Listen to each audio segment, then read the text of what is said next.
This is Astrid with Kanen Coffee, and I have this Anza Espresso machine here.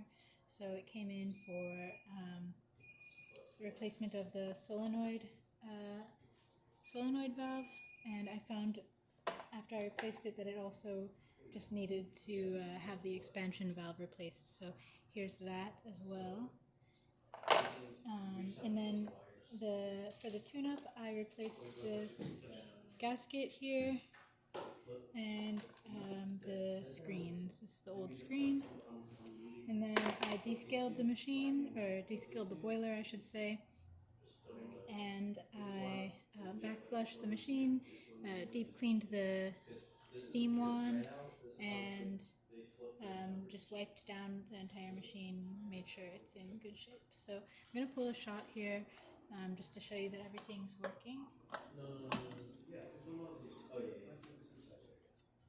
And this is just our test coffee, so it might not come out as the perfect shot, but it's just to demonstrate that the machine is working.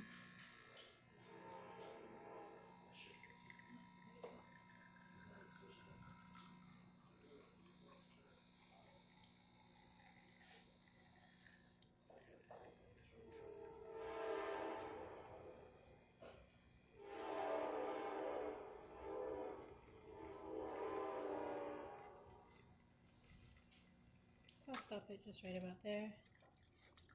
Should be enough for you to get a good idea. You can see some nice layering there. So that's about it for this video. If you like the video, please subscribe to our channel. Thanks for watching.